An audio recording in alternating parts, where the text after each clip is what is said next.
오늘은 여러분과 함께 펌프에 대해서 살펴보도록 하겠습니다.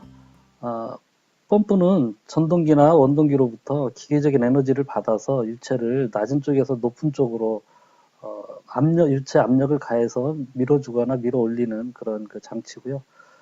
유체의 에너지를 전달하는 방법에 의해서 터보형과 용접형, 특수형 이렇게 크게 세 가지로 나눌 수 있고요. 우리가 보통 많이 사용하는 볼루트 펌프나 뭐 터빈 펌프, 또 이거는 이제 뭐 형식에 의해서 이제 단단, 편흡입, 양흡입 이렇게 나누는데 어쨌든 이런 원시식 펌프가 대표적으로 우리가 많이 사용하는 펌프고, 이제 충류식, 사류식, 그다음에 마찰 펌프, 웨스크 펌프라고도 하죠. 이런 펌프들이 있습니다. 용접형은 그 유체가 담아져 있는 그 최적을 변화시켜서 강제로 유체를 밀어내는 그런 형태인데요. 왕복식과 회전식이 있습니다. 뭐 그 방식에 의해서 최적을 변화시키는 원리에 의해서 이제 여러 가지 그 펌프의 종류들이 있고요. 특수형에도 이제 와류 펌프나 제트 펌프, 수교 펌프, 전자 펌프 이런 게 있는데 진공 펌프가 이제 우리가 주변에서 좀 많이 볼 수 있을 것 같아요. 하나하나 이제 좀 살펴보면 터보형 펌프를 먼저 이제 보시면 터보형 펌프는 그 회전하는 임펠러에 를 통해서 액체에 운동 에너지를 부과하고 주로 이제 원심력에 의한 그 원리죠. 그 운동 에너지를 그 압력 에너지로 변환시켜서 그 유체를 이송하는 그런 장치고요. 어, 이 회전식은 용접형에 비해서 같은 용량이라고 하면 고속으로 회전을 임펠러를 시킬 수 있기 때문에 장비 사이즈가 펌프 사이즈가 좀 소형이고 경량인 그런 특징이 있고요. 또 고속으로 연속적으로 회전을 하기 때문에 그 유체를 이송할 때 맥동, 어떤 진동이나 이런 것들이 없이 연속적으로 성수할 수 있는 그런 특징이 있습니다. 구조가 간단하고 취급이나 제어가 용이해서 대부분 유체 이동에 가장 기본적으로 많이 이제 사용되고 있는 펌프가 터보형 펌프고요.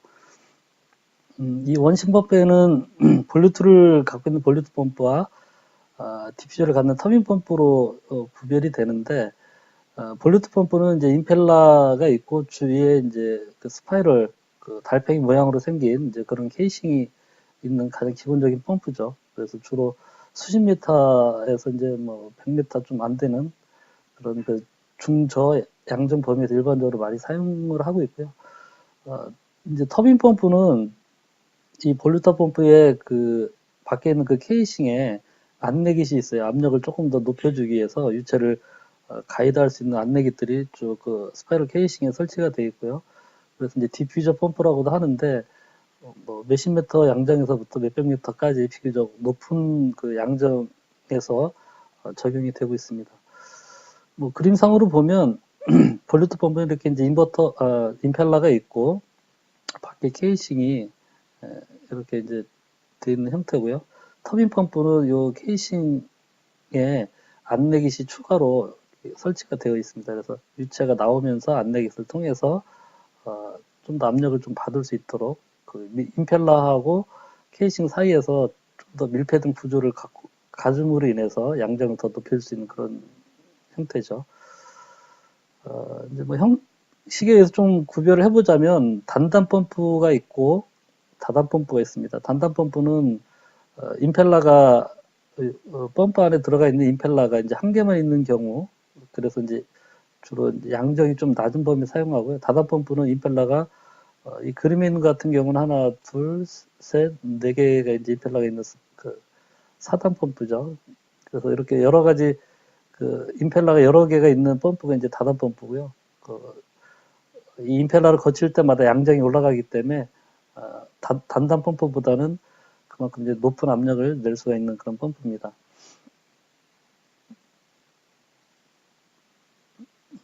요거는 이제 단단 그 볼루트고요. 임펠러가 이렇게 하나밖에 없고요. 옆으로 들어가서 임펠러 회전에 의해서 물들이 이 케이싱 쪽으로 밀려나면서 이렇게 송출되는 그런 형태로 되어 있고요. 뭐 우리가 흔히 가장 많이 봤던 이제 볼루트 펌프죠. 그 유체가 이제 흐르는 거에 의해서 그 편흡입이 있고 양흡입이 있는데, 편입입은 임펠러의 한쪽 방향으로 물이 들어와서 돌면서 밖으로 나가는, 밀어 올려지는 그런 형태가 이제 편입입이고요. 양흡입은 임펠러의 양쪽에서 이제 물이 들어오는 거예요. 그래서 우리가 이제 이렇게 보통 이렇게 생겼는데 이제 이쪽에서 물이 들어가서 어, 그 좌측 우측 양쪽으로 이제 물이 갈라져서 들어가고요. 그래서 그 임펠러의 양쪽으로 물이 들어오고 회전하는 임펠러에 의해서 물이 밀려서 그, 뭐, 이거 같은 경우는 이렇게 돌아서 저쪽 반대편으로 나가는 그런 형태죠. 그래서 임펠러의 양쪽에서 흡입된다 해서 이제 양흡입 펌프고요. 그 양쪽에서 흡입이 되고 이러다 보니까 주로 유량이 좀 많습니다. 뭐 양정보다는 유량이 많은 유량이 필요할 때 그럴 때 이제 양흡입 펌프를 좀 많이 사용하고 있고요. 마찰 펌프가 있는데 마찰 펌프는 그 임펠러를 고속 회전시키면서 케이싱 그 벽체하고의 틈새가 좀 작아요, 좁아요. 그래서 그 좁은 틈새에서 이제 마찰 에너지에 의해서 물을 계속적으로 그 강제적으로 밀어 올리는 그 형태, 뭐 그런 형태가 되고요. 이걸 이제 흔히 웨스크 펌프라고 해서 저희가 소방 보조 펌프에 많이 사용하는데 뒤에서 임펠러에 대해서는 다시 한번 좀 보시겠습니다. 임펠러가 주로 이제 많이 쓰이는 게 뭐 이렇게 생긴 부분들이고요. 그 임펠러 양쪽이 그 임펠러의 양쪽 판들이 있고요. 그 사이에 판 사이에 날개가 여러 개의 날개가 있습니다. 그래서 이 임펠러 같은 경우는 이쪽으로 들어가서 양쪽 판 사이에 있는 날개 사이에서 이제 가압이 돼서 물이 이제 밖으로 사방으로 나가는 그런 형태고요. 이 옆에 임펠러 옆에 판이 한쪽만 있고 한쪽은 오픈되어 있는 그런 형태가 있어요. 이게 밀폐형 형태고 오픈 형태인데 뭐 이거보다는 이게 약간 조금 더 높은 양정을 낼 수 있는 그런 임펠러인 것 같아요. 여기 밑에 이제 사진에 보면 다단 펌프를 다단 터빈 펌프를 분해를 해놓은 건데요. 이게 이제 임펠러입니다. 이 안에 그 내부 쪽에 작은 임펠러가 있고 여기에 이제 임펠러가 껴지는 거죠. 임펠러가 돌아갈 때 밖에 케이싱 사이에 이런 그 가이드 안내깃이 있습니다.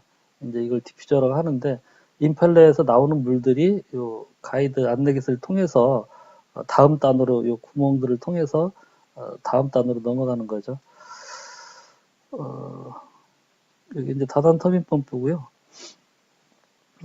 그 다음에는 뭐 심정 펌프 웨스코 펌프고요. 이 그림은 심정 펌프가 있죠. 심정 펌프는 그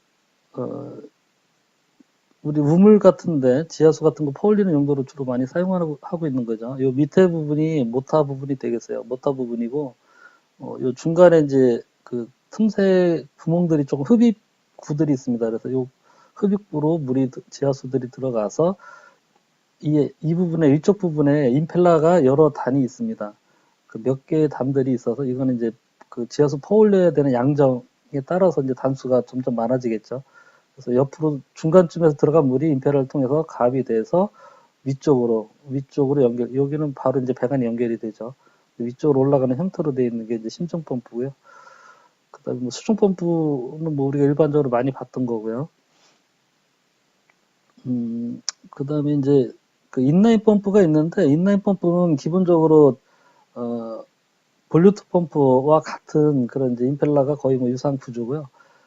일반적으로 이제 볼루트 펌프가 옆으로 들어가서 위로 나오는데 이거를 흡입축을 어, 옆쪽에 넣었다고 편하게 생각하시면 될 것 같아요. 그래서 어, 한쪽 옆으로 들어가서 그 밑으로 일단은 밑으로 들어가는 구조로 되어 있습니다. 밑으로 들어가서 임펠러의 중간으로 물이 들어가고 임펠러 회전에 의해서 돌면서 다른 반대편으로 나오고 그래서 이렇게 이제 배관 중간에 설치한다고 해서 이제 인라인 펌프고요. 설치가 이제 좀 간단하죠. 간단하고 사이즈도 좀 작아지고요. 이 축에 이제 카플링이라든지 이런 부분들이 그 간결해지기 때문에 뭐 요즘 대부분의 공중 순환 pom프로는 이 인라인 펌프를 많이 사용합니다. 옛날에 이제 사용하던 볼루트 펌프를 이렇게 세우는 구조라고 생각하시면 되고요. 어, 볼루트 일반적인 볼루트 펌프와 인라인 펌프는 그래서 양적이라든지 사용 범위대가 거의 비슷하다고 보시면 될 것 같아요. 양흡입 펌프가 그 앞에서는 이제 이렇게 누워놨던 거를 좀 보셨었는데 이렇게 보통 일반적으로는 용량이 크고 이러다 보니까 보통 이렇게 이제 볼루트 펌프처럼 옆으로 뉘어놓게 되는데 수평형으로 어느 정도 사이즈 되는 것들도 이렇게 세워서 입형으로 설치하는 경우도 있습니다. 이것도 이쪽에서 들어온 물을 그 중간에 이제 임펠러가 이렇게 돌고 있겠죠. 그럼 임펠러 위쪽과 아래쪽으로 양쪽으로 물을 분산시켜서 임펠러 양쪽에서 흡입하고 돌다가 이제 반대편으로 나가는 이런 형태로 인라인 형태로도 양압 펌프를 만들 수가 있고요. 부스터 펌프도 있고요. 뭐 기본적으로 이제 입형 다산 펌프의 그런 그 구조인데 뭐 뒤에서 조금 더 자세히 살펴보겠습니다. 용접형 펌프는 그 왕복식, 회전식, 앞기식 그 작동하는 원리에 의해서 몇 가지 방식들이 있고요. 그 높은 뭐 기본적으로 이렇게 이제 어떤 최적 안에 피스톤이라든지 최적을 변화시켜 줄 수 있는 그런 장치들이 있습니다. 이게 직선 운동을 할 수도 있고 회전 운동을 할 수 있는 방식도 있고요. 이 펌프를 예를 들자면 이 피스톤 펌프를 예를 들자면 피스톤이 위로 올라가면 밑에 있는 흡입 밸브가 열리면서 유차가 빨려 올라오고요. 피스톤이 올라갔다가 다시 내려서 누르게 되면 요 밸브는 닫히겠죠. 닫히고 누르게 되면 토출 밸브는 열려서 유차가 이제 이쪽으로 토출부 쪽으로 밀려나가는 계속적으로 반복해서 피스톤이 왕복 운동을 하게 되면 흡입 밸브와 토출 밸브가 열리고 닫히는 것들을 서로 교대를 하면서 유차가 일로 들어왔다가 빨려 들어왔다가 이렇게 밀려나가는 그런 형태고요. 여기도 이제 모터가 있고 피스톤이 왕복을 하는 거죠. 여기도 저쪽 모터에서 요 크랭크 축 같은 게 있겠죠. 그래서 피스톤이 왕복을 하면서 밀어주는 그런 구조고요. 그 플랜저 펌프도 뭐 같은 맥락입니다. 최적을 그 피스톤의 왕복 운동을 통해서 최적을 변화시켜서 밀어주고요. 꼭 뭐 저렇게 이제 피스톤의 왕복 운동 말고도 그 회전하는 그런 방식들도 있는데 주로 이제 이런 로타에 의해서 이 그림에 보시는 바와 같이 로타가 움직일 때 그 로타 사이에 있는 최적의 물들이 빨려 들어가고 그 물들을 로타가 계속 돌면서 이렇게 밀어서 그 토출부 쪽으로 밀어내는 형태. 이게 밀폐된 구조이기 때문에 그 앞서 보셨던 그 원심식 터보용 펌프보다는 훨씬 더 높은 압력을 낼 수 있겠죠. 꽉 막힌 공간에서 억지로 밀어내는 그런 구조이기 때문에. 그래서 뭐 이런 그 회전체 그 종류에 따라서 이제 베인 펌프 주로 진공 펌프든지 이것과 유사한 그런 형태인데요. 뭐 이런 톱니바퀴라든지 나사, 스크류 뭐 이런 형태에 따라서 여러 가지가 있고요. 용접형 펌프 중에 이제 앞기 펌프라고 있는데 이거는 공기의 압력을 이용해서 그 유체를 퍼올리는 거고요. 주로 저희가 폐수 처리, 오수 처리 시설 같은 데서 많이 보죠. 밑에 슬러지라든지 이물질이 많이 껴 있을 때 불화를 가동시켜서 압축 공기를 물속으로 불화에 그 압축된 공기를 밀어 넣습니다. 그리고 물속에 잠겨져 있는 이제 토출관이 있는데 그 토출관 밑에 부분에 공기를 두면 공기가 압축 공기가 위로 떠오르겠죠. 그래서 떠오를 때 이런 그 물이 공기의 부력에 의해서 떠오르는 것에 의한 그 주위의 물을 흡입해서 같이 밀어 올리는 그런 형태. 물의 부력이나 그 유인 작용을 이용해서 그 유체를 이제 보내주는 그런 그 펌프가 되겠습니다. 그다음에 이제 펌프의 세부 구조나 특성에 대해서 보면요. 먼저 그 편흡입 볼루트 펌프에 대해서 좀 보시면 주로 이제 볼루트 펌프 임펠러 부분이고요. 이제 축 부분이고 저쪽 뒤에 모터가 있겠죠. 그래서 이 부분만 단면을 좀 끊어놓은 것인데 이게 이제 옆에 들어오는 그 흡입구입니다. 흡입구 이쪽 측면이고 사진이 좀 반대인데 이쪽 흡입구가 되고요. 이 부분이 지금 임펠러입니다. 이 부분이 임펠러고요.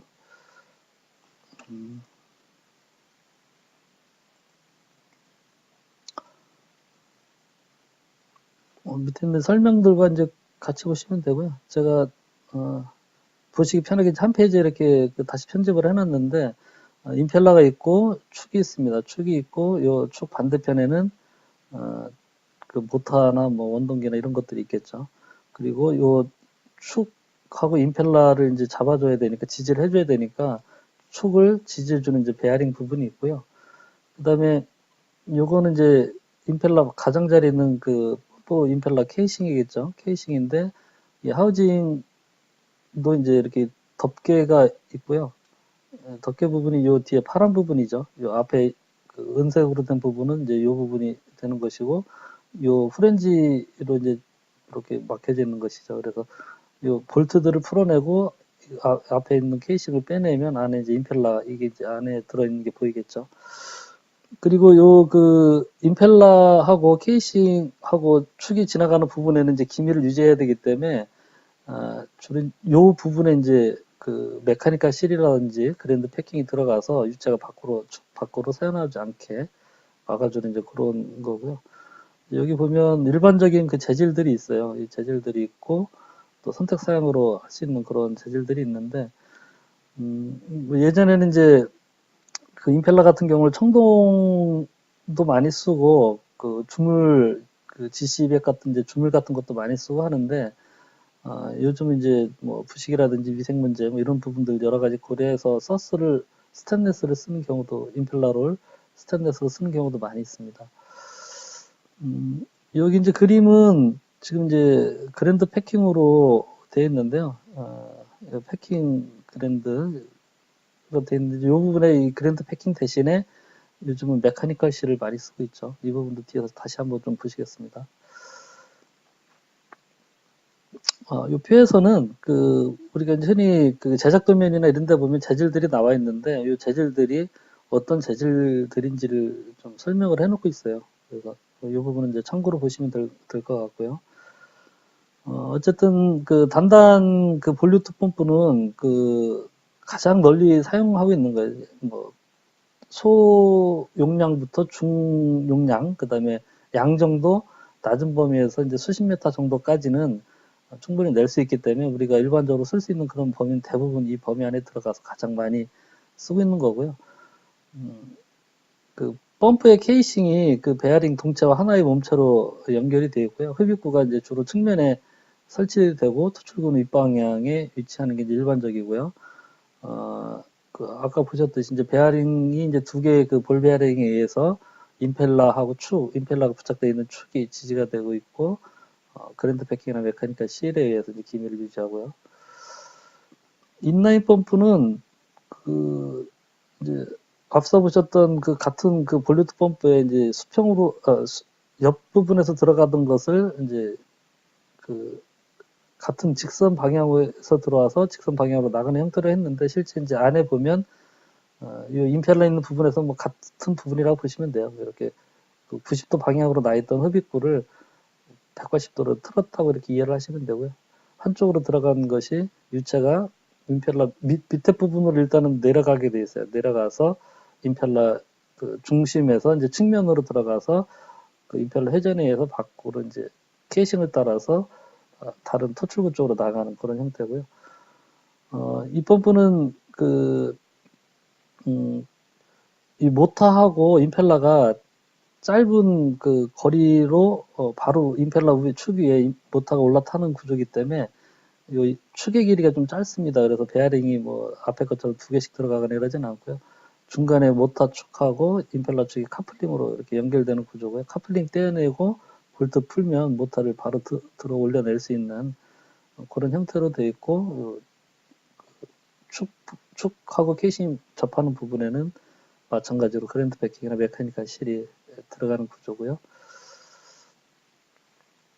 나머지 부분들은 뭐 설명드린 부분들이고요.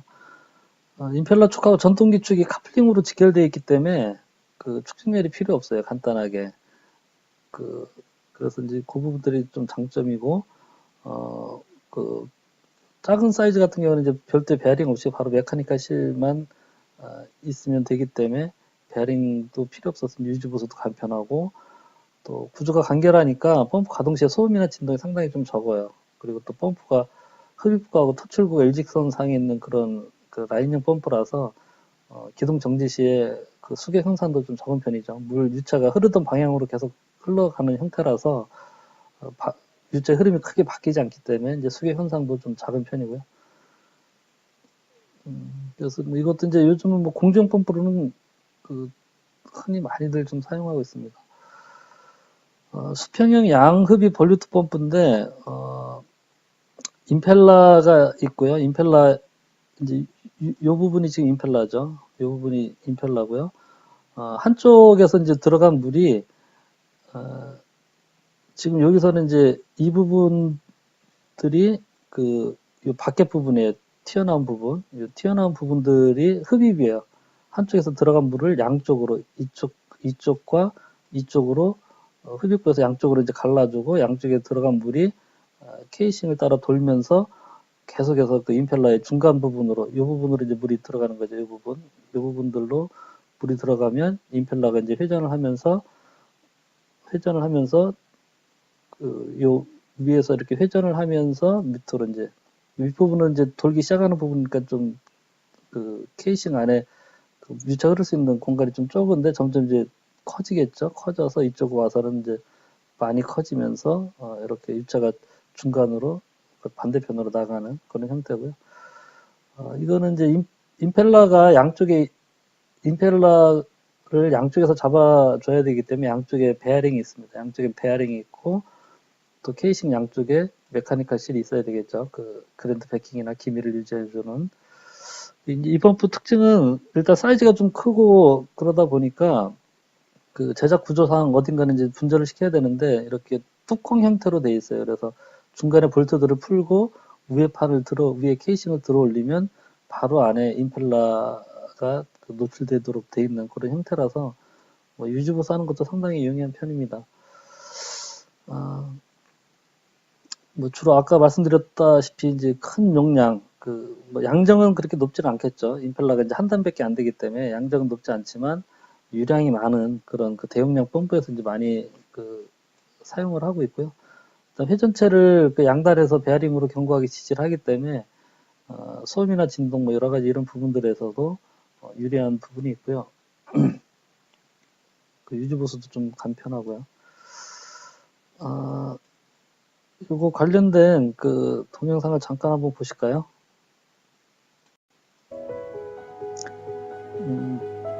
청우 하이드로라는 회사에서 이제 인터넷에 올려놓은 자료인데 한번 양열 펌프가 어떻게 작동되는지 좀 참고로 보시기엔 괜찮을 것 같아요.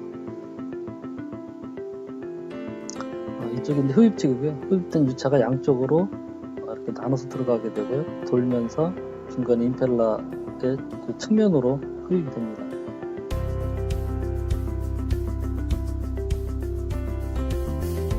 양쪽에 이제 베어링 있는 부분이죠.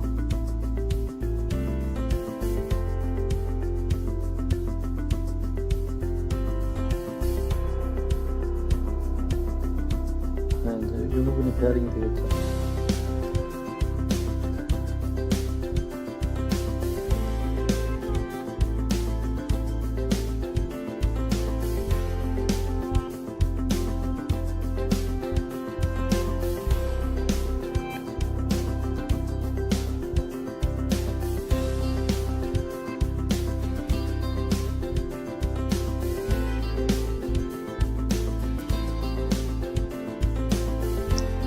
좀 전에 이 축에서 메카니컬 실을 빼냈죠.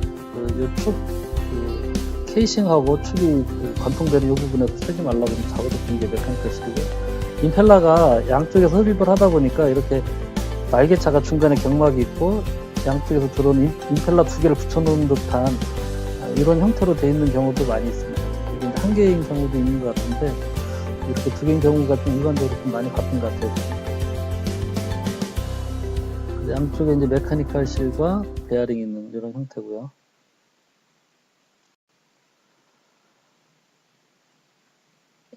다음에는 이제 그 다단 터빈 펌프인데 아까 말씀드렸다시피 임펠러가 여러 개 있는 형태고요. 기본적인 구조나 그 작동 원리는 그 단단 볼류트 펌프와 이제 같은데 이 펌프도 그 임펠러의 수량이 지금 이 그림 같은 경우 이제 4단이 되겠네요. 그 임펠러가 이제 4개나 있다 보니까 이걸 양쪽에서 지지해주기 위해서 양쪽에 이제 베어링이 있고요. 또 그 양쪽에 그 케이싱과 축이 통과하는 부분에는 그랜드 패킹이나 메카니컬 시 같은 기밀 장치가 있고요. 임펠러가 있고 임펠러 밖에 이제 케이싱들이 다단으로 되어 있던데 다단 블루투 펌프에 대해서도 이제 동영상을 통해서 잠깐 그 형태를 보면은요. 지금 이게 임펠라죠. 이거는 하나, 둘, 셋, 넷, 다섯, 여섯, 일곱, 여덟 그 정도 되는 것 같고요. 밖에 이제 디퓨저가 있는 거죠.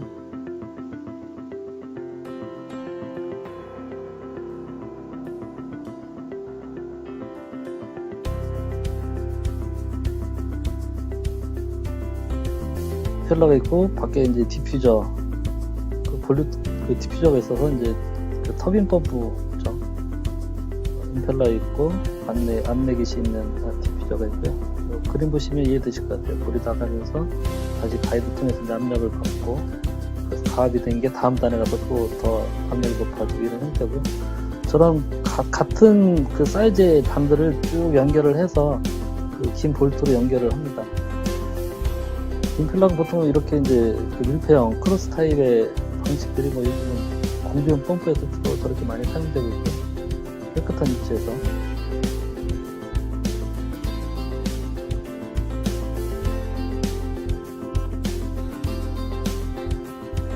들어가면 한 단 한 단 통과하면서 압력에서 또 다음 단으로 넘어가면서 이제 압이 계속해서 올라가는 거죠. 한 단 한 단 거칠 때마다.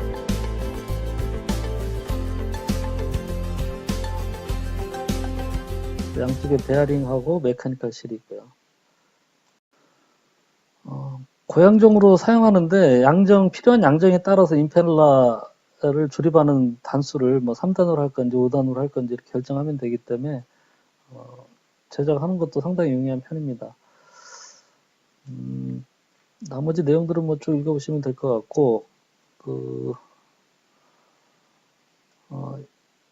소방용 펌프를 예전에는 많이 사용되고 있죠. 지금도 많이 사용하고 있고요.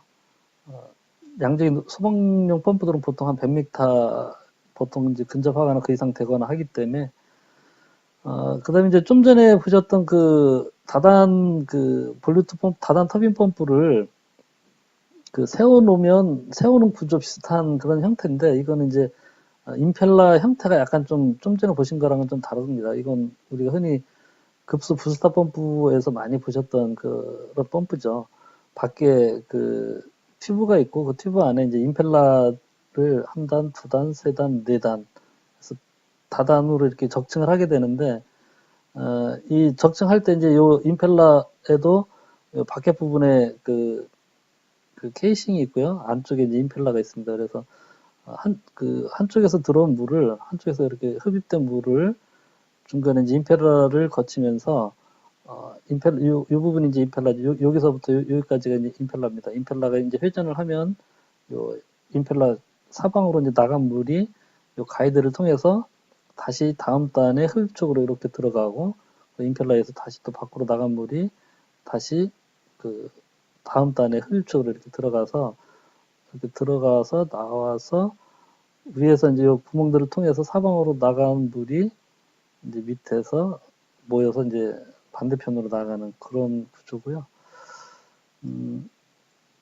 이것도 이제 2평이다 보니까 모터하고 임펠러가 축이 카플링으로 간단히 이제 간결하게 돼 있는 구조인데, 이 안에 부분은 뭐 그렇게 썩 간단하다고 볼 수는 없어요. 뭐 외견상으로 상당히 좀 심플해 보이긴 한데, 실제 뜯어보면 요 부분이 이제 몇 개 부속들이 조립돼서 계속 적층이 돼 있는 구조라서 생각보다 이렇게 안에가 간단하진 않습니다. 지금 이제 저 부분은 사진 찍어 놓은 자료가 있어서 인터넷에 제가 좀 여기 실어놨는데, 이제 축이 있고 이 부분들이 임펠러예요. 이제 빨갛게 칠해져 있는 부분들이 임펠러고, 밑에서 들어온 물이 요 임펠러, 빨간 임펠러들만 회전을 하는 거예요. 그 밖에 부분들은 임펠러 케이싱들은 그냥 그대로 고정이 되어 있는 거고요.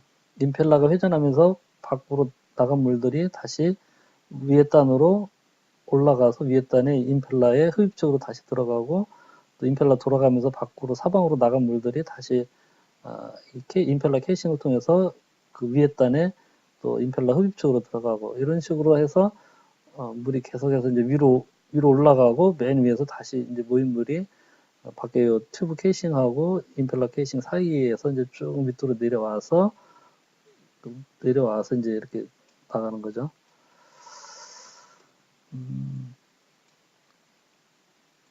그래서 이게 이제 임펠러가 보면 사이즈가 좀 작아요. 뭐 물론 이것도 용량에 따라 점점 좀 크게 할 수는 있긴 한데, 크게 하면 케이싱하고 임펠러가 보시다시피 상당히 좀 얇고 재료적으로 그 강도가 이렇게 높게 큰 사이즈까지 가기에는 좀 무리가 있어서 대부분 이거는 이제 스테인리스 철판을 원형으로 만들어서 케이싱하고 임펠러 같은 경우 디스크에다가 이런 날개들을 용접해서 붙이거든요. 그래서 용접해서 가공해서 만들고 뭐 이러다 보니까 임펠러 사이즈나 케이싱 사이즈 전체적으로 펌프 사이즈를 좀 크게 가져가기 좀 어려워요. 그래서 유량은 그렇게 많지가 않고 대신에 이제 양정은 이 단수 높이는 만큼 상당히 많이 올릴 수는 있죠. 100m 이상 올릴 수 있는데 그래서 이 유량이 좀 적기 때문에 우리가 대부분 이 2평 다단 펌프 이런 형태를 사용할 때는 여러 개 펌프를 그 필요한 유량만큼 펌프 대수를 늘려서 유량을 맞춰주는 병렬로 연결해서 묶는 형태로 그렇게 해서 보통 저희 부스터 펌프를 사용하고 있죠. 급수 부스터 펌프. 뭐 주요 부분들은 대부분 스테인리스 형태로 이제 스테인리스 강판을 가공해서 만드는 그런 형태로 되어 있고요. 주물이나 이런 제품들보단 뭐 볼트 주요 펌프의 주요 몸체를 하나의 긴 볼트를 이용해서 조립했기 때문에 볼트만 풀러내면 전체적으로 펌프가 해체될 수 있는 그런 구조입니다. 다른 펌프에 비해서 이렇게 뭐 간단한 구조는 아닌데 그렇다고 또 그 펌프 자체가 엄청 크지가 않기 때문에 뭐 유지보수 하는데도 크게 어려움은 없고요.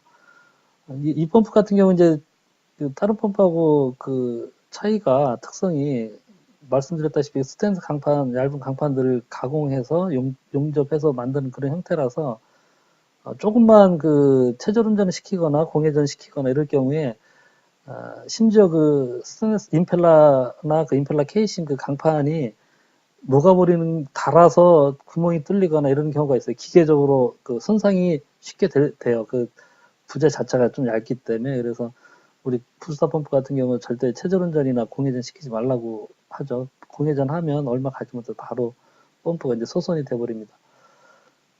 그리고 이제 유체도 그 비교적 좀 상태가 양호해야 되고요. 뭐 이물질이 많거나 이러면 이제 그 바디 자체나 임펠러 자체 이런 것들이 좀 얇은 강판이라서 뭐 엄청 얇은 건 아닌데 어쨌든 다른 기존에 이제 주물로 만들어졌던 앞에 그 볼루트 펌프나 이런 것보다는 상당히 좀 얇은 편이라서 그런 부분들이 주의가 좀 필요하고요. 그다음에 이제 웨스코 펌프가 있습니다. 우리가 그 소방용 펌프로 많이 쓰는 건데 이 임펠러 케이싱하고 요 중간에 얇은 부분이 임펠러예요. 임펠러가 상당히 얇고요. 이렇게 톱니바퀴 수차처럼 날개가 그냥 일직선으로 축축축 조그만 날개들이 여러 개가 상당히 많아요. 그 앞에 그 블루투나 이런 것들은 날개가 뭐 한 6개, 8개 뭐 이렇게 좀 그렇게 많지 않은데 요거는 이제 작은 날개가 여러 개 있고 대신에 임펠러하고 밖에 있는 케이싱이 거의 약간의 틈만 있어요. 상당히 케이싱하고 이 날개 임펠러 사이가 그, 그 밀착이 되어 있는 좁은 구조고 그 임펠러가 회전하면서 물들을 계속해서 이제 밀어 올리는 거예요.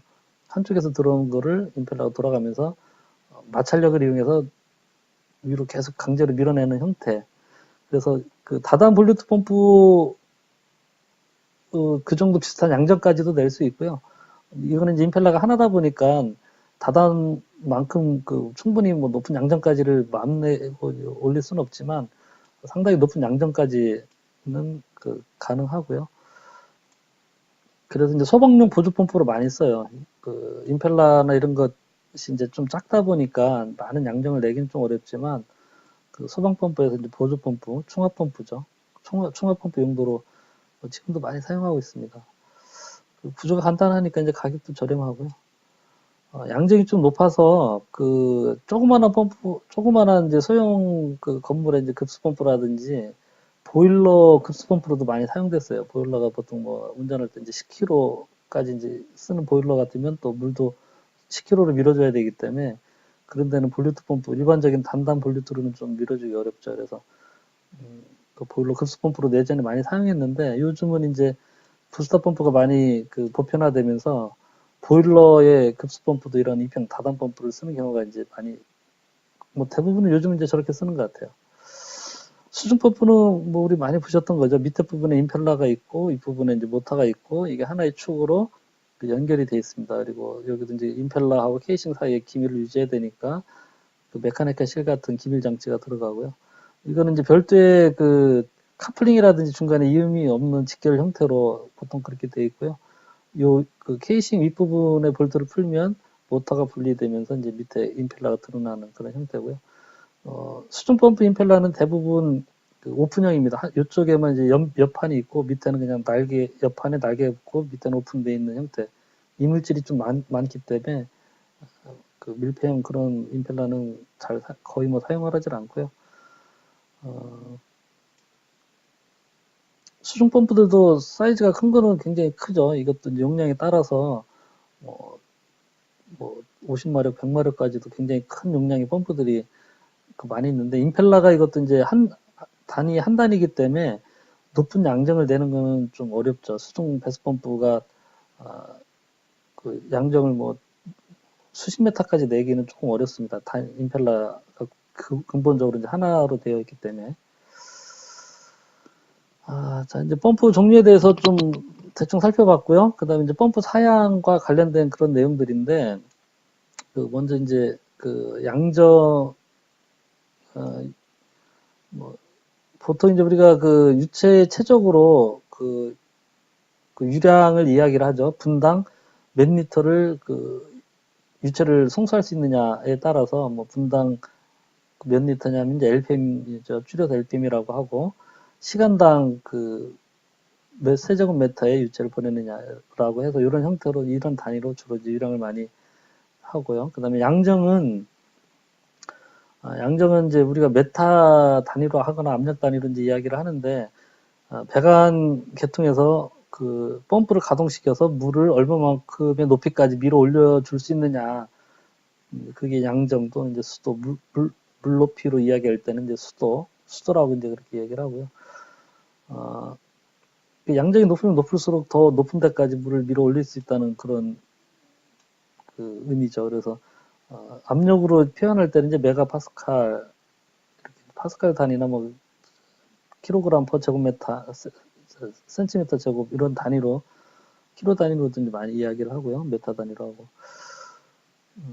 그 양정은 그 비중량하고 이 압력은 비중량하고 그 양정 곱한 거거든요. 그래서 이 비중량에 따라서 올라가는 높이가 좀 다를 수가 있어요.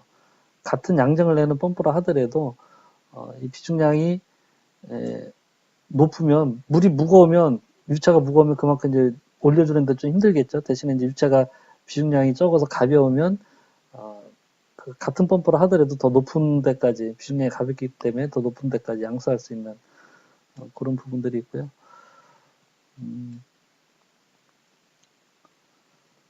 이 그림을 보면서 양정에 대해서 조금 뭐 설명드리는 게 좀 편할 것 같은데 펌프가 있고요. 밑에 펌프 밑부분에 지금 이제 유체의 그 저수조 같은 게 있는 거죠. 수면이 이렇게 있고요. 그 흡입구에서부터 펌프까지 올라가야 되는 요 높이가 이제 그 흡입수도입니다. 흡입수도고 펌프에서부터 그 위에 퍼서 이제 내어주는 그 부분까지가 토출 측의 수도고요. 그리고 이제 흡입할 때 요 관에서도 이제 마찰 손실이 생기겠죠. 그래서 이제 펌프가 실제 물을 흡입해서 올려야 되는 실양정은 이만큼이고 송출해주는 실양정은 이 펌프 중심에서부터 임펠러 중심에서부터 그 토출 수면까지 이게 이제 그 실양정인데 이 양정 말고도 펌프가 필요한 게 이제 요 마찰 손실만큼이 필요해요. 여기서부터 그 흡입구에서부터 펌프 그 임펠러까지 이제 흡입되는 과정에 마찰 손실이 발생되겠죠. 그만큼이 더 펌프가 작동할 때 이제 양정으로 필요한 거고요. 그 다음에 이 송출하는 과정에서도 이 토출관에서 마찰 손실이 발생되겠죠. 그림상으로는 이제 요 수면 위에 이렇게 표현해놨는데 어쨌든 이만큼의 이제 마찰 손실이 더 필요한 거고, 그 다음에 요 위에서 이제 송출이 될 때 그 필요한 또 압력이 있을 거예요. 이게 뭐 졸졸졸 흐르는 게 아니라 뭐 한 여기서 1kg 정도의 압력으로 좀 쏴줘야 된다든지 어떤 속도가 필요하다든지 할 때 또 토출 압력이 있겠죠. 그래서 어쨌든 펌프가 돌아갈 때 전체적으로 필요한 이 전향정은 이 마찰 손실과 토출 압력까지 고려해서 요 부분이 이제 실제 흡입에서부터 토출하는 데까지 실양정에다가 마찰 손실들 더해주고 이 토출 압력, 필요한 압력까지 해주면 이 부분이 실제 펌프가 작동하면서 그 발생시켜야 되는 전양정입니다. 실제 전체 전 양정, 요 양정을 가지고 저희가 맞는 펌프를 이제 선정을 하는 것이고요. 그걸 이제 수식으로 나타나는 게 이제 이 부분이 되겠죠. 그 흡입 측의 총수도하고 토출 측의 총수도인데 그거를 이제 좀 더 풀었으면 실양정의 손실수도, 그 손실수도가 이제 흡입하고 토출이 있죠. 흡입하고 토출이 있고, 그다음에 속도수도, 위에서 토출되는 그 속도수도. 속도수도니까 이제 이거는 수식으로 보면 이렇게 이제 되는 거죠. 운동에너지 그런 개념으로 속도의 함수가 되는 거고요. 그 배관 계통에서 흡입 측의 총수도나 토출 측의 총수도는 펌프 배관에 설치되어 있는 압력계나 진공계, 연성계 이런 거 가지고 이제 확인할 수가 있는데 흡입 펌프인 경우에는 토출 측의 압력계의 압력하고 흡입 측 진공계 압력을 같이 더해서 읽어주면 돼요. 그러니까 요거는 이제 펌프보다 낮은 위치에 있는 유체를 흡입하는 형태이다 보니까 이제 진공계나 연성계를 달게 되는데 이 진공계에 뜬 압력과 토출 측에 있는 압력계 두 개를 합쳐주면 펌프의 그 양정이 되겠죠.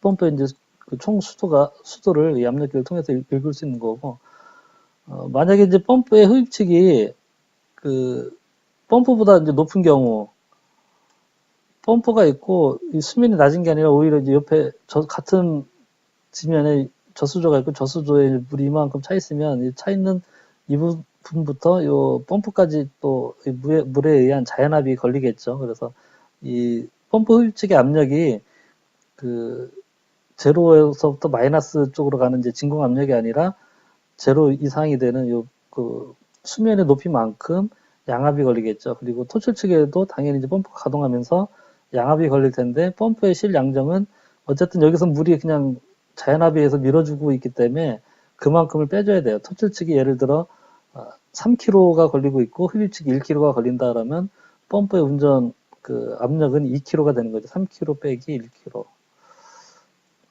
요거는 이제 그런 의미입니다. 토출 측 압력에서 흡입 압력을 빼면 펌프의 그 전양정 운전하고 있는 그 양정이 나온다는 얘기고요.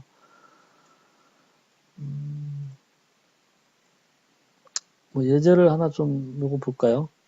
다음 그림과 같이 어떤 펌프의 그 총 양수 높이 실량정이 53m이고 실제 이제 물이 흡입면부터 토출면까지 퍼 올려야 되는 그 실양정이 53m고 흡입배관의 길이가 10m, 토출배관의 길이가 여기 이제 150m하고 펌프의 마찰 손실은 이 배관 1m 갈 때마다 약 20mm의 AQ, 물론 이제 물의 수도로 본 거죠. 20mm 정도의 마찰 손실이 이제 발생된다고 하고 고가수조에서 토출돼야 되는 수압이 0.05 메가파스칼, 0.5kg죠. 그 정도 이상이 돼야 된다. 그럴 경우 이제 펌프 양정 얼마짜리를 해야 되느냐 이런 문제인데 그래서 앞에 이제 그 봤듯이 펌프 전양정은 실량정의 배관의 마찰 손실, 그다음에 속도 수도를 더해줘야 되고요. 더해줘야 되는데 실량정은 흡입이 3m, 토출이 50m에서 이제 전체 53m였고요. 배관의 마찰 손실은 전체 배관 길이에다가 단위 길이당 마찰 손실을 곱해주고 거기에 부속이라든지 밸브류에서도 이제 마찰 손실이 발생될 거 아니에요. 엘보나 T 이런 부분, 그다음에 그 이 펌프 주위에 설치되어 있는 버터플라이나 게이트 같은 이런 밸브에서도 마찰 손실이 생기는데 그거를 전체적으로 일반적으로 요 직관 길이의 그 0.5 절반 정도 된다고 보는 거예요. 그래서 이 직관 길이를 구한 마찰 손실에 1.5 정도 해주면 부속이나 밸브류까지 다 포함해서 되겠다 이렇게 이제 계산을 하는데 그래서 배관이 흡입이 10m, 토출이 150m에서 이제 160m가 되겠죠. 거기에 아까 이제 메타당 20mm AQ 정도의 그 마찰 손실이 발생된다고 이건 뭐 경험치나 실험치로 이렇게 본 거고요. 그래서 설계를 할 때 주로 이제 뭐 유체 따라 다르지만 어쨌든 뭐 여기서 지금 이제 20mm AQ를 이제 본 거죠. 그래서 그렇게 곱하면 이게 이제 직관의 마찰 손실입니다. 직관에서 필요한 그 마찰 손실인데 그거에 1.5 50%를 더해주면 이제 밸브나 그 부속에서 그 발생되는 마찰 손실까지 고려해서 50%를 더해줘서 이제 곱하기 1.5 하면 그 4,800mm AQ가 되는데 이제 여기 물 4800mm니까 이제 4.2m가 되는 거예요.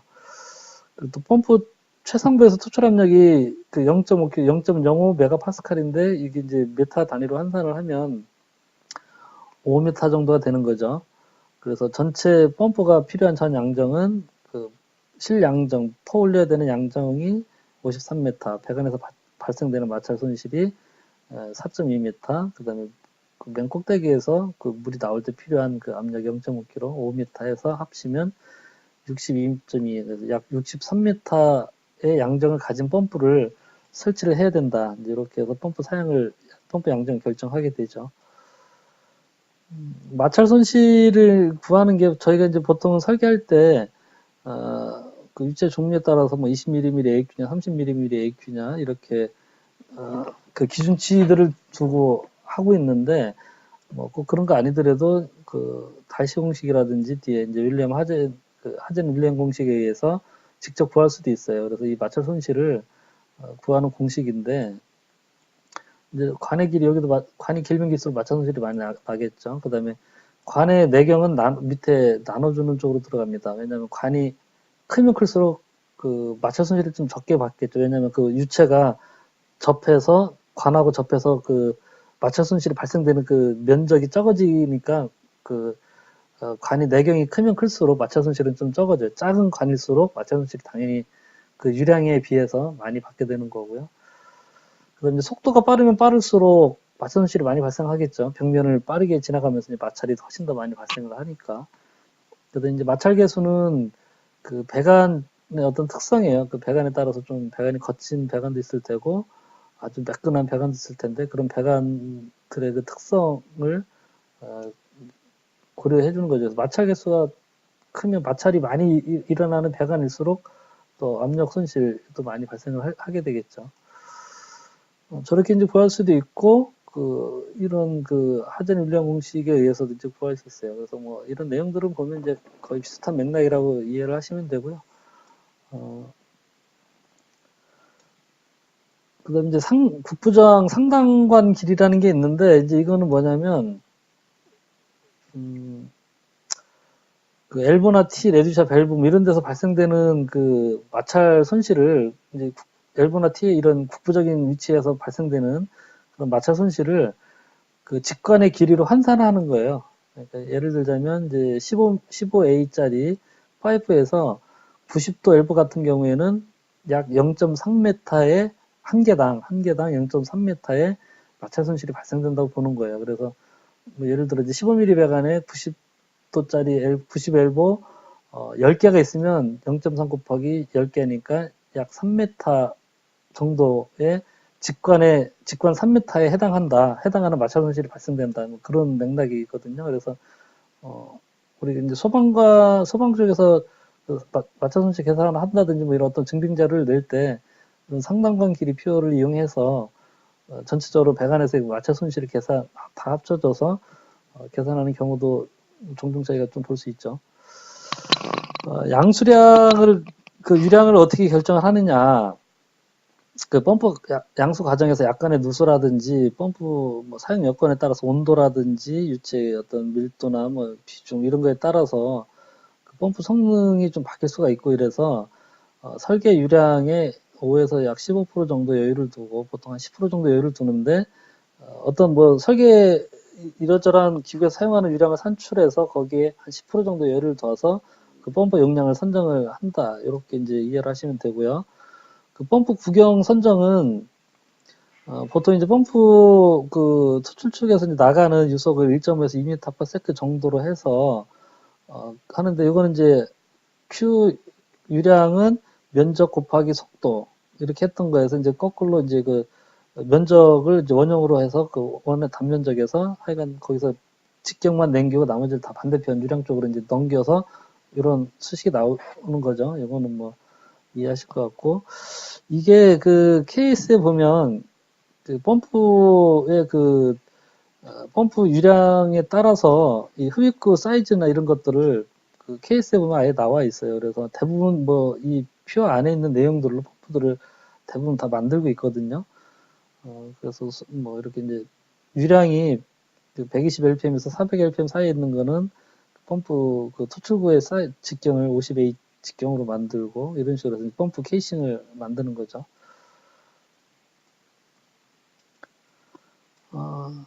전동기 회전수는 그 전원의 주파수, 뭐 우리나라는 이제 60Hz죠. F는 60이고, 그 다음에 전동기 극수. 우리가 모타, 전동기 만들 때 2극 모타냐, 4극 모타냐, 6극 모타냐 이런 게 있죠. 보통 이제 저희가 4극을 많이 쓰지만 때에 따라서 이제 2극이나 6극짜리 들어가는데, 그래서 이 밑에 이제 극수가 들어가고요. 이제 요 미끄럼률은 그 보통 뭐 2에서 5%뭐 이렇게 이제 보는데, 그래서 이제 4극 모타 같은 경우 쓰면 120에 60Hz에 나누기 4 곱하기 뭐 1 마이너스 이제 0.002나 0.0이나 0.5 뭐 이렇게 해서 하면 보통 요 슬립률은 모타 업체나 뭐 조금 계산한 그 기준에서 약간씩 차이는 있지만 그래서 대체적으로 1700 한 3, 40에서 1700, 5, 60, 1750 LPM 뭐 대충 그 정도의 회전수가 나오죠. 약간의 이제 이 손실이 좀 미끄럼이 있다고 봐서 보통 이제 4극 모타는 그립고 2극 모타가 들어가면 이게 작아지니까 4극 모타보다 작아지니까 그 전동기 회전수하고 임펠러 회전수가 더 높아지겠죠. 더 높아지고 6극 모타를 쓰면 좀 더 낮아지고 그래서 2극 모타를 쓰면 펌프가 좀 고속으로 회전하면서 소리가 약간 높은 소리가 좀 나죠. 소요 동력은 이제 펌프의 동력 구할 때 대부분 이 공식 가지고 다 하고 있습니다. 그래서 유량이 이제 크면 클수록 그 모타 동력이 커져야 되고요. 또 양정, 양정이 높으면 높을수록 또 펌프가 더 일을 많이 해야 되니까 모타 동력이 커지겠죠. 그 다음에 이제 밑에는 이제 효율이에요. 효율이 좋으면 좋을수록 동력은 좀 적게 소비가 돼도 똑같은 일을 할 수 있겠죠. 효율이 안 좋으면 이게 효율이 작으면 작을수록 동력은 오히려 이제 그 상대적으로 좀 커져야 되고요. 그래서 이제 효율은 밑에 부분에 들어가고, 그 다음에 이제 K, 전달 개수는 전동기에서 임펠러까지 그 전달해주는 그런, 뭐 특성을 고려하는 건데, 이제 전동기인 경우에 1.1에서 1.5, 보통 1.1 정도 많이 그 적용을 하고요, 설계할 때. 그 내연기관일 때는 엔진 펌프 같은 경우죠. 그런 경우는 1.2. 엔진 펌프는 좀 기계적인 마찰 부분이 좀 많다고 이제 봐서 이제 그런 부분이고요. 그 다음에 비중량, 그 비중이 무거워서 묵직한 그 유체 같으면은 당연히 동력이 더 많이 들고 좀 가벼운 그 유체인 경우에는 좀 적게 들고 이렇게 하겠죠. 그래서 그렇고요. 뭐 이건 이제 단위환산 부분이고요. 그 다음에 펌프의 그 유량별 효율이 그 케이스에 보면 이제 이것도 나와 있어요. 그래서 일반적으로 이제 이 효율은 그 유량, 펌프가 좀 커지면 커질수록, 유량이 커지면 커질수록 효율이 좀 높아져요. 왜냐하면 어떤 기계 장치를 만들어서 거기서 이제 유체를 보내는데 조금 이제, 좀 크게 하면 그 주변에 생기는 그 마찰이라든지, 그 다음에 또 그 임펠러나 전동기 뭐 이런 부분에서 발생되는 그 마찰 손실 같은 이런 손실들이 유체에 비하는 그 양에 비해서 점점 그 비중들이 좀 적어지기 때문에 효율들이 유량이 커지면 커질수록 효율이 좀 좋아지거든요. 그래서 상당히 차이가 많이 나죠. 그 300LPM 미만은 보통 효율이 50%가 안 되는데 유량들이 좀 큰 펌프들은 이제 한 7, 80% 이렇게 효율들이 점점 좋아집니다. 그래서 이제 이런 부분들 때문에 우리가 공주용 그 순환 펌프 설치할 때도 보면 뭐 똑같은 이제 뭐 예를 들어 10,000LPM이다 그러면 자잘한 펌프들 뭐 5개 넣는 것보다 큰 펌프 한 3개 넣고 이제 예비 펌프까지 고려하더라도 자잘한 펌프 여러 개 나누는 것보다 좀 큰 펌프 몇 개 넣고 하는 게 조금 더 유리하고요. 그래서 요즘은 이제 점점 숫자가 더 줄어들죠. 인버터 제어를 적용하면서 점점 이제 그 대수들이 좀 적어지면서 예전에 비해서 이제 전체적으로 소비되는 동력들이 좀 줄고 있어요. 예전에는 다 대부분 대수 제어를 하다 보니까 대수 제어를 하려면 좀 부드럽게 하기 위해서 대수를 좀 많이 가져갈 수밖에 없어서 이런 부분들에서는 좀 불리한 측면이 있다고 이해하시면 될 것 같아요. 이것도 이제 계산식 하나 잠깐 보고 갈까요? 어떤 볼루트 펌프의 전체 양정이 전양정이 50m고 1분당 물 1000리터를 보내줘야 돼요.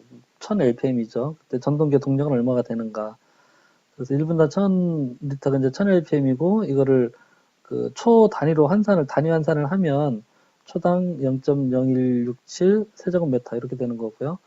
펌프 그 소비 동력이 이제 QH, 뭐 아까 위에서 봤던 그 공식이죠. 그래서 Q 유량이 그 단위를 맞춰주기 위해서 이제 이렇게 들어간 거죠. 위에 들어가고, 그 다음에 H는 이제 50m였고요. 그 다음에 이제 1.1, 전동기를 쓴다고 이제 했으니까 1.1이고요. 그 다음에 물의 그, 비중량이 이제 1000이고요. 그 다음에 효율이 0.65인데, 요거는 이제 지금 1000lpm이죠. 1000lpm 같으면 그 65.5%의 효율이 돼 있잖아요. 그래서, 그 0.66, 0.65, 요 효율이 이제 요 앞에 표에서 이제 나온 그것이 이제 들어간 겁니다. 그렇게 해서 다 하면 13.7kW 정도 나오고, 여기에 한 10% 정도, 이것도 이제 나중에 그 노후화라든지 뭐 이런 것처럼 고려해서 한 10% 정도 여유를 본 거고, 그러면 약 15kW짜리 전동기를 사용하면 문제가 없겠다. 근데 일단 이거는 기본적으로 계산할 때는 이렇게 하는데, 실제 나중에 이제 펌프를 선정할 때는, 제작사에서 펌프를 선정할 때는 단순히 계산식에 의해서 하는 게 아니고, 펌프의 성능 곡선을 봐가면서 결정을 하게 돼요. 그래서 이거보다 더 커질 수도 있어요. 한 단계 더 커질 수도 있는데, 그건 뒤에서 다시 한번 보시겠습니다. 그리고 이거보다 오히려 또 적어질 수도 있죠. 왜냐하면 그 펌프 제작사의 효율이 이거보다 더 좋다면, 이거 자체가 13.7이 아니라 더 작은 그 동력이 나올 수가 있으니까, 계산식은 이제 대략적으로 초기 설계를 할 때 하기 위해서 쓰고, 나중에는 이제 실제 펌프 성능 곡선을 봐서 메이커에 따라서도 또 효율이나 이런 게 다 다르기 때문에, 그때는 이제 좀 값이 이것과는 다른 값들이 나올 수 있습니다. 펌프의 효율은 그 이제 수동력이 있고 축동력이 있어요. 그 펌프의 임펠러에서 액체한테 전달해지는 그 동력이 물까지 직접 임펠러에서 물에 직접 전달되는 동력이 이제 수동력이고요. 펌프를 구동하기 위해서 필요한 이제 모터 쪽에서 발생시켜야 되는 이제 동력이에요. 그래서 이 그 펌프의 효율은 이 수동력과 그 모터 동력과의 그 비율이에요. 그러니까 모터에서 100이라는 그 에너지를 보내줬는데, 그게 축을 통해서 임펠러를 회전시켜서 임펠러에서 물에 전달해졌을 때, 그는 뭐 예를 들어 80이라는 에너지밖에 전달이 안 됐다 그러면 이제 효율이 80%겠죠. 그런 의미로 이해를 하시면 되고요. 수동력이 펌프를 가동시켜서 유량과 양정을 얻기 위해 단위 시간 동안 액체에 주어진 유효한 일이며, 이런 수식으로 이제 되고요. 그래서 수동력도 대체적으로 이제 그런 그 유체 밀도라든지 유량 양정 뭐 이런 거에 의한 함수고, 그래서 전반적으로 유량이나 양정이 높아지면 질수록 이제 효율이 좋아지는 경향이 일반적이고요.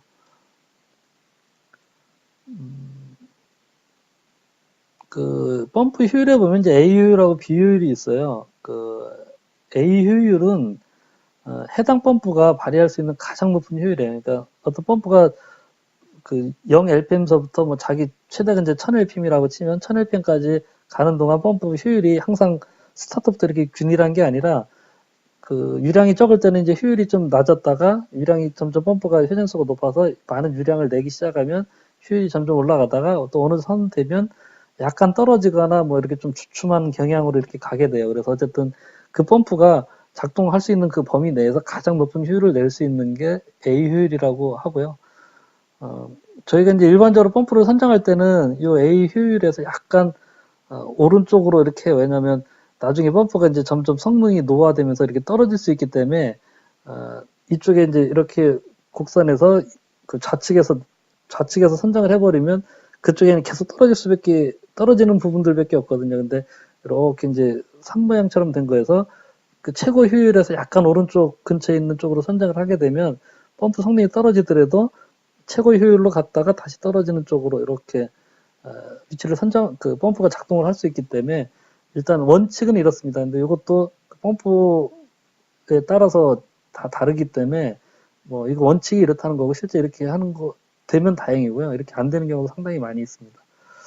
비효율은 해당 펌프가 특정한 유량에서 실제 운전될 때 효율이에요. 그러니까 펌프 효율은 이렇게 최고 효율이 있지만 항상 최고 효율에서 저희가 펌프를 선정할 수는 없거든요. 왜냐하면 임펠러도 각각의 규격이 있어서 그 규격마다 저희가 이제 필요한 그 양정이나 유량하고 딱 맞아 떨어지지 않거든요. 그러면 그 중간에 있는 지점에서 이제 저희가 좀 큰 쪽의 임펠러를 선정을 하게 되면 실제 펌프가 작동할 때는 최고 좋은 효율이 아니라 그거보다는 좀 낮은 효율에서 운전되는 경우가 사실은 대부분이에요. 그래서 실제 펌프가 운전되는 양정과 유량에서의 효율, 실제 효율이죠, 이게. A 효율은 뭐 그 펌프가 가장 이상적으로 돌았을 때 나올 수 있는 최고 효율이고요. 그래서 이 A 효율하고 B 효율에 대해서도 그 KS에 보면 규정이 명시가 돼 있어요. 이게 지금 KS에 있는 그 내용들을 가져온 건데 일반적으로 그 유량이 커지면 커질수록 토출 유량이 커지면 커질수록 효율도 점점 좋아지죠. 뭐 30 뭐 이렇게 해서 이제 보면 뭐 70, 80까지 올라가고 점점 효율이 좋아지고요. 그러니까 A 효율이 최고 효율이기 때문에 A 효율보다 B 효율은 낮아요. 그래서 저희가 어떤 펌프를 선정할 때 요 사이에 있는 범위 내에서 선정하는 게 원칙이에요. 그래서 어떤 펌프를 그 펌프 성능 곡선 뒤에서 이제 보시게 될 성능 곡선에서 산출했는데 예를 들자면 이제 유량이 그 분당 4톤의 물을 퍼내는 요 양압이 볼루트 펌프인데 어떤 제조사에서 어떤 모델로 해서 선정을 해보니까 58%밖에 효율 그 당시에 그 설계된 그 당시 지점에 예상되는 효율이 58%밖에 안 돼요. 그러면 다른 모델로 그 선정을 해라. 이제 그런 의미에서 A효율, B효율 이런 부분들을 활용을 하고 있습니다. 펌프의 성능 곡선인데요. 지난번에 그 송풍기의 성능 곡선하고 같은 맥락이에요. 하나의 그 유량과 양정이 나와 있는 하나의 그 도표 안에 그 펌프의 어떤 그 특성 같은 것들을 다 그 하나의 표에 이제 이렇게 그 알아보기 쉽게 나타나는 건데, 일반적으로 유량하고 양정은 반비례해요. 유량이 적을 때는 이제 높은 양정이 있다가 유량이 점점 많아지면 많아질수록 양정은 줄어들게 돼요. 그러니까 어쨌든 뭐 똑같은 100이라는 에너지를 모터에서 출력을 해서 임펠러를 이제 가동시켜서 유체한테 그 에너지를 압력 에너지를 이제 변환시켜 줄 때 유량이 많으면 똑같은 100이라는 게 가서 이제 뭐 유량 쪽으로 기여하는 게 70이면 양정 쪽으로 기여하는 게 30이고 반대로 유량이 적어져서 유량 쪽으로 기여하는 게 100이라는 에너지 중에 유량 쪽으로 한 30% 기여하고 그러면 나머지 70은 양정 쪽으로 기여를 할 수밖에 없기 때문에 유량하고 양정 곡선은 이렇게 이제 그 하나의 펌프에서는 반비라는 이런 형태를 보이고요. 효율은 전반적으로 유량이 적을 때는 이제 낮았다가 점점 올라갔다가 다시 이렇게 내려오기도 하고요. 아니면 그냥 비슷하게 완만하게 가면서 이렇게 가는 경우도 있고 그렇습니다. 동력은 전반적으로 유량이 높아지면 동력도 대부분 이렇게 상승을 하고요. 이런 건 이제 펌프마다 다 달라서 뭐 전반적인 경향이 이렇다라고 이제 보시면 되고 그래서 이거를 펌프의 성능 곡선 또는 특성 곡선이라고 한다. 송풍기하고 마찬가지고요. 그 펌프 성능 곡선도 사람의 지문처럼 어떤 펌프가 어떤 케이싱에 어떤 임펠러가 딱 들어가면 딱 정해진 거예요. 그 임펠러의 치수나 형상이 바뀐다든지 케이싱의 사이즈가 바뀌지 않는 이상은 항상 그 펌프는 그 임펠러에서 그 이러한 특성 곡선 내에서 움직이게끔 되어 있어요. 그래서 저희가 이거를 예상 성능 곡선이라고도 많이 하거든요. 펌프 저희가 이제 발주 낼 때 예상 성능 곡선 좀 가져와 봐라. 펌프 제조사에서도 저희가 이제 설계 데이터를 설계치를 주면 그 설계 그 사양을 자기들 그 각 펌프마다 갖고 있는 예상 성능 곡선에서 비교를 해봐서 모델을 선정을 하게 돼요. 이거는 그 효성 에바라에 있는 그 성능 곡선, 예상 성능 곡선 그거를 이제 좀 그 저희 책자에 담아놨는데 이쪽이 이제 헤드 양정이죠. 양정이고 그 수평축이 그 유량이에요. 유량. 그 이제 메타당 세제곱미터 해서 유량이고요. 그래서 저희가 필요한 그 유량이 요 200이에요. 200이고 양정은 90이에요. 필요한 게 요 이제 동그라미 돼 있는 요 부분에 이제 펌프가 그렇게 설계가 돼 있는데 이 효성의 뭐 어떤 펌프 모델 중에 이제 임펠러의 직경이 285짜리가 있고, 그거보다 이제 한 단계 위가 이제 320이에요. 그래서 요 정도 그 285인 임펠러의 성능 곡선이 요 파란선 아래선에 있는 거고요.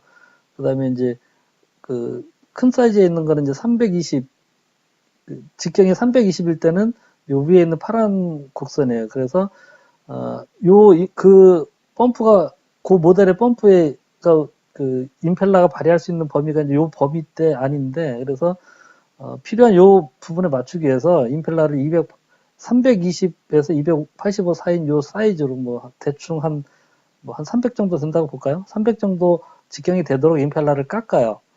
임펠러를 가공을 해서 딱 그 요 성능 곡선에 되게끔 그렇게 임펠러를 가공을 해서 펌프를 만드는 거고요.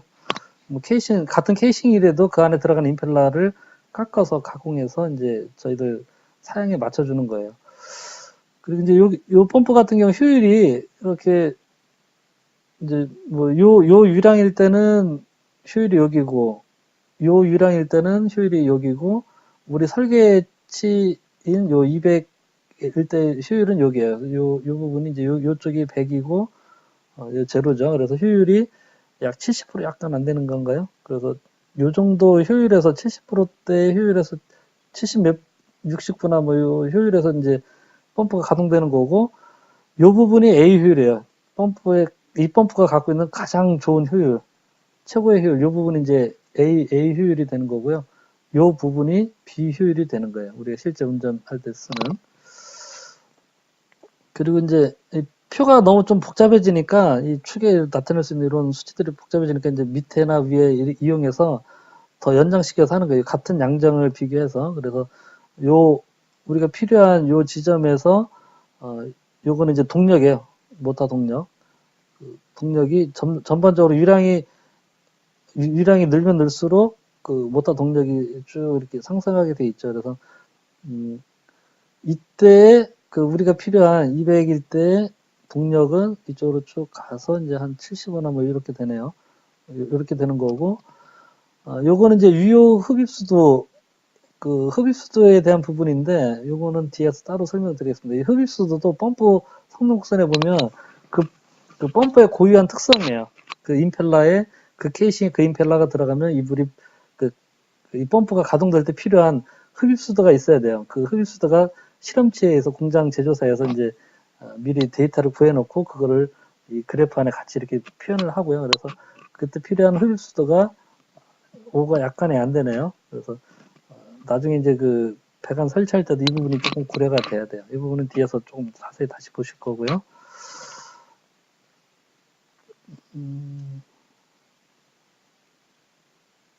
뭐 이번에 있는 것들은 대부분 다 옆에 있는 내용들 이렇게 보시면은 이제 뭐 말씀드린 그런 부분들이고요. 펌프 성능 곡선과 관련해서 이제 몇 가지 좀 그 말씀드릴 부분들인데, 먼저 이제 펌프 터출 측의 밸브의 궤돌과 펌프의 성능. 우리가 이제 펌프를 운전하면서 대부분 이제 펌프 터출 측 밸브를 100% 개방해 놓고 운전하는 사례가 많이 있어요. 그 펌프를 운전할 때 뭐 펌프가 돌고 있는데 굳이 밸브를 닫아서 뭐 유량 적게 운전할 필요가 있냐, 아깝게 밸브를 다 열어놓고 이제 충분히 펌프가 그 모터에서 소비되는 동력만큼 모터가 돌아가는 만큼 유량을 많이 보내주는 게 유리한 거 아니냐라고 생각을 해서 100% 개방해놓고 쓰시는 분들도 많이 있죠. 근데 그거는 이제 잘못된 거죠. 왜냐하면 우리가 필요한 거는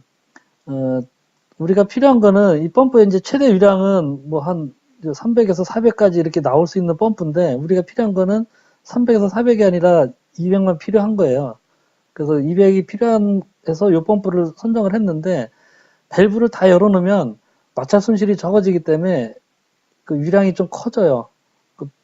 우리가 필요한 게 200인데 그 펌프를 밸브를 다 100% 열어놓게 되면 200보다도 훨씬 많은 뭐 300이나 350 이렇게 많은 유량이 그 펌프가 퍼낼 수는 있겠죠. 근데 퍼낼 수는 있는데 문제는 뭐냐면, 그렇게 되면 동력이 그만큼 더 들어간다는 얘기예요. 우리가 필요한 200일 때는 요만큼의 동력만 있으면 되는데, 더 밸브를 100%다 열어놔서 더 많은 유량을 보내게 해주면 그만큼 동력이 더 많이 발생이 될 수밖에 없기 때문에 우리 필요한 것보다 불필요한 유량을 더 많이 보내면서 동력은 더 많이 소비가 되고 있는 것이죠. 그 대부분은 저렇게 펌프가 이제 그 우리 설계한 것보다 여유치를 가지고 그 제작이 되고 선정이 되기 때문에 100%다 열어놓고 하게 되면 우리 설계 유량보다 거의 뭐 그 많은 유량을 불필요하게 많은 유량이 나가고 있고 그로 인해서 동력도 더 많이 더 불필요한 동력이 더 쓰이게 되는 거죠. 그래서 불필요하게 이제 뭐 펌프 회사에서도 예전에는 그런 경우가 많이 있었어요. 그 설계할 때도 이제 계산을 해서 필요한 유량의 10% 정도 더 여유를 받고 그다음에 모터 선정할 때도 그 유량 가지고 또 모터 동력을 계산하잖아요. 그 모터 동력 계산할 때도 또 거기에서 한 10% 정도 모터 동력 손실 고려해서 10%를 또 해준 거예요.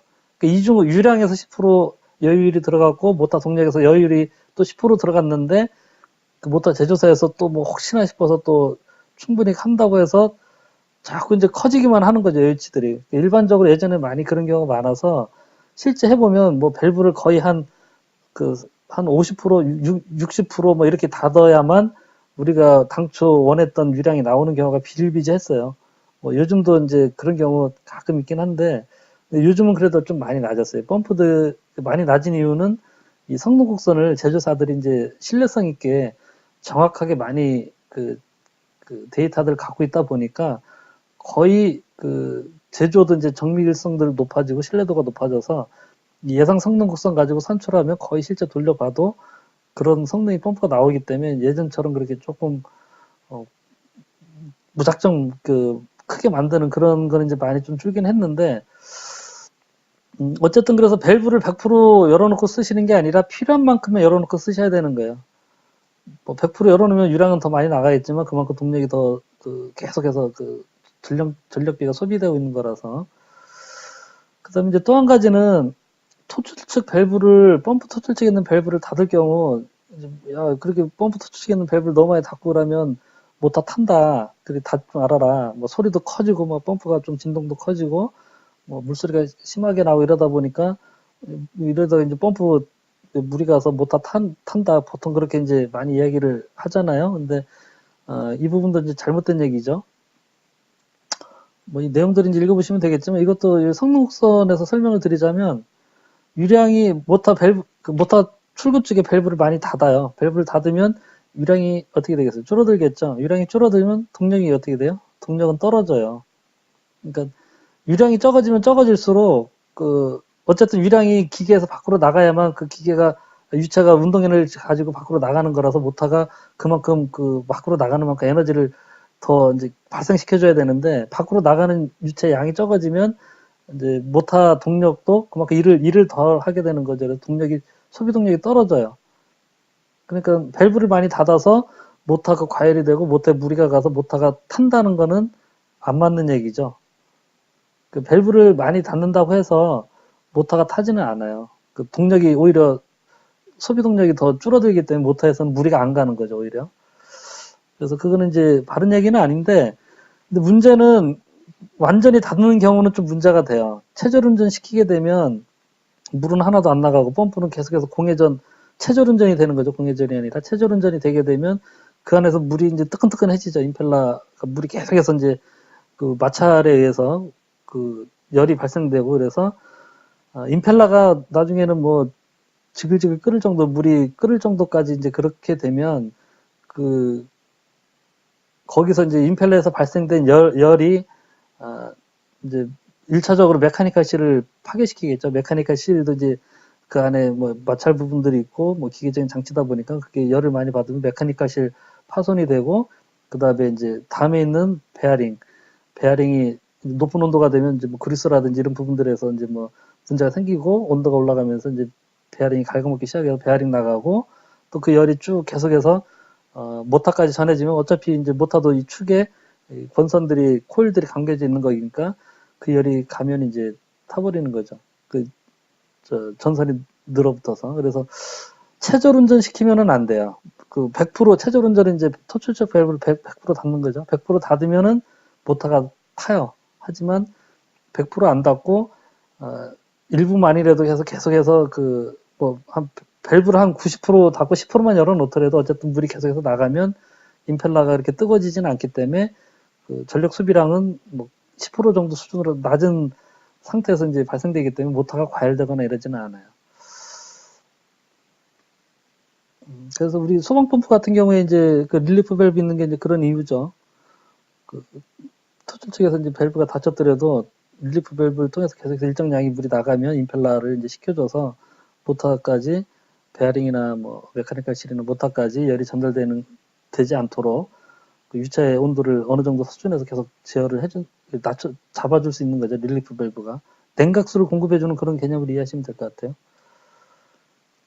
그다음에 이제 펌프에 따라서는 그런 체절 운전이 아주 치명적인 것들이 높은 그 양정의 펌프들, 그 이평 다단 펌프 같은 거, 급수 부스터 펌프 같은 거, 충류나 사립 펌프 같은 거, 또 용접형 펌프 같은 경우도 밀폐되어 있는 구조라서 이런 것들은 아주 짧은 시간, 뭐 수초라도 굉장히 치명적일 수가 있어요.